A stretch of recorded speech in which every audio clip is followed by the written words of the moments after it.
be on how to be good and angry. I'm looking at the clock, and I realize I've got a great opportunity here. Yeah, if I preach the normal length of time, I've got great opportunity to test and see how many are good and angry. I'll try not to do that to you. But as you look at Walter, you may see something of yourself. And so I thought it would be really wise, as we're looking at this, to give you a test.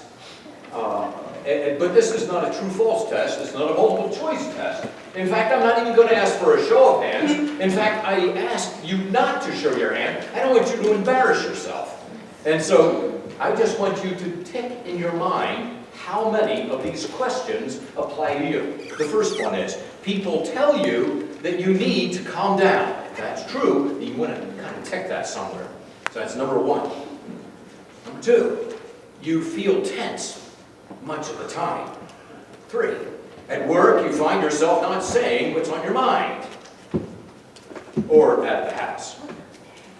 When you get upset, you try to block the world out by watching TV, reading a book, magazine, going to sleep, or going shopping, or doing whatever to get away from the distraction of whatever the anger is. And then you're drinking or smoking marijuana, and I put that in there because actually I'm having more and more Christians that are smoking marijuana to calm down. And now it's for medical purposes, and they are administrating for themselves because they are now self-appointed doctors. And I put that in there. I just thought I'd throw it in. Almost daily to help you to calm down. All right, you have that? Let's go to the next one. You have trouble going to sleep. You feel misunderstood and not listened to much of the time. People ask you not to yell or curse so much. I know you don't do it. Your loved ones keep saying that you are hurting them. And then finally, friends do not seek you out as much. Okay, do you have the number? Now, here we go. The scoring is, if you got up to 2, then you're handling it fairly well, acceptable, good. But if you've got 3 to 5, you're moderate, you need to learn more about what stresses you out, oftentimes it's stress-related, and you need to meditate on Philippians chapter 4, verses 3 to 13, because that deals with stress and anxiety. And if you've got more than 6 or more, then you're out of control, you have an anger problem. Don't beat me up. You have an anger problem, and you need to meditate on Romans 6, which talks about our members as being ministers, or implements rather, instruments of righteousness. Or James, where it talks about we're to be slow to wrath. And chapter 3, it talks about the tongue is a world of fire. And then in chapter 5 of Matthew, that we've been looking at, has to deal with, well, actually the very passage we're looking at, thou shalt not murder. And if we have anger in our heart without a cause, then that would be the reason. And then finally Ephesians, which we'll be looking at, and you also need some godly counsel. All right. With that in mind, I'm going to have the men stand first, and you will read the Matthew passage, and have the ladies then stand and read the Ephesians passage. So here we are, men. You have heard that it was said to those of old, you shall not murder, and whoever murders will be in danger of the judgment. But I say to you that whoever is angry with his brother without a cause shall be in danger of the judgment. And whoever says to his brother, Raca, shall be in danger of the council. But whoever says, you fool, shall be in danger of hellfire. Therefore, if you bring your gift to the altar, and there remember that your brother has something against you, leave your gift there before the altar, and go your way. First be reconciled to your brother, and then come and offer your gift. Agree with your adversary quickly, while you are on the way with him, lest your adversary deliver you to the judge, and the judge hand you over to the officer, and you be thrown into prison. Assuredly, I say to you, you will by no means get out of there till you have paid the last penny. And you may be seated, ladies. Be ready and do not sin. Do not let the sun go down on your wrath, nor give place to the devil. Let him who stole steal no longer, but rather let him labor, working with his hands what is good, that he may have something to give him who has need. Let no corrupt word proceed out of your mouth, but what is good for necessary edification, that it may impart grace to hearers. And do not grieve the Holy Spirit of God, by whom you were sealed for the day of redemption. Let all bitterness, wrath, anger, clamor, and evil speaking be put away from you with all malice.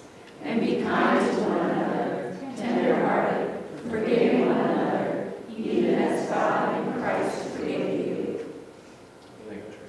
Thank you. You may be seated.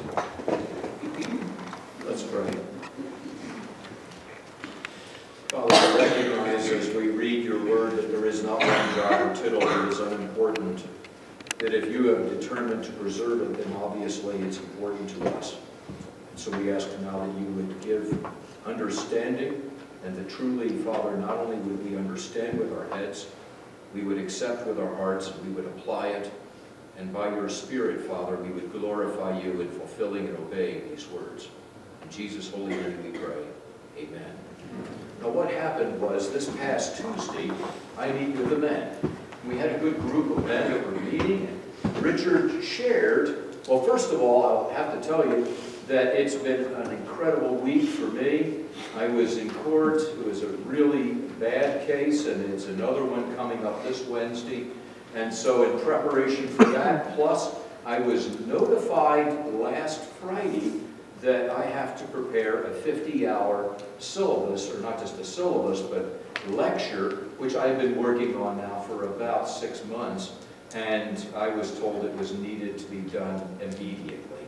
And so all of that now has been piled on. I share with the men that I really am struggling with this Sunday, and because of the fair and everything else that was going on. And so I'm praying, and I'm asking what guidance they would have, and as we would pray. Well, Richard then shares about this past Sunday, not this past Sunday, but the one before, where we taught about anger. And he gives this incredible story about how God had worked in his life. And I said, I think I now have the solution. I'm going to let you men share, and then I'm going to just extemporaneously share what God has laid on my heart. Well, you know what happened to Richard. I also said to the rest of the men, if you want to, just let me know, and you can. This is your moment, by the way. If you want to share, you may, and that would be really welcomed and good. Is there anybody among the men that want to share of how God has taken the lesson that you have learned with regarding anger, and you want to share it with the congregation? Anyone? If you would come up, George. Please.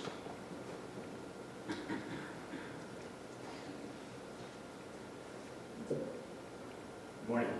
Good morning. Can you hear me? Yes. Okay. I got 4 ticks on that questionnaire. So, I'm in the ballpark where Philippians 4:3-13 is applicable. I put in a plug for the Tuesday meeting at Peaches. And it's just out the road on 64. Out Logan Johnson, turn left and take the second exit. Men, it's a growing experience. I love it, and I look forward to Tuesday mornings. Because in addition to that, I have anger management 101 that occurs from the time I leave my home to the time I get to Peaches. Why? Because even if I go the speed limit, there's somebody who comes up behind me and is so close that I can't see the headlights. And it bothers me. But it shouldn't bother me. But it does. So that I react to what's going on behind me rather than what's going on inside me. So instead of preparing for Tuesday morning to meet with the men, I'm angry because somebody is tailgating. And so the Lord speaks to me every Tuesday morning, and it seems like it always occurs. No matter how fast or how slow I go, somebody behind me is going faster. And they don't want to pass me. They want to just stay behind me. And maybe that's a blessing, because maybe I'll be the guide in the direction for where they're going, but I don't think so. So every Tuesday morning, I have Anger Management 101 before me as soon as I get in my car and leave for Peaches. But I'll tell you that what I learned through Harry and through the other men is soothing and uplifting and encouraging.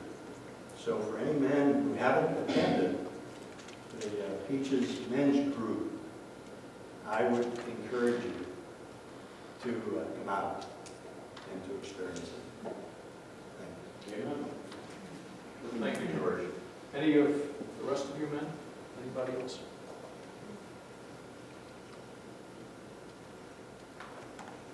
You're not in the group, but you're welcome to come up. And actually, anybody can. But here's what we're going to do, in case you're wondering. Because you see the outline and you're thinking, he's never going to get 45 minutes out of this, and it's already 12 o'clock. My heart is one thing, and that is that we get exactly what God has for us. And what God has for us right now may be the life testimony of people that you just heard with George, and now what we're going to hear. Stu? Well, I have often been quick to anger. It took me a long time. When I opened up my heart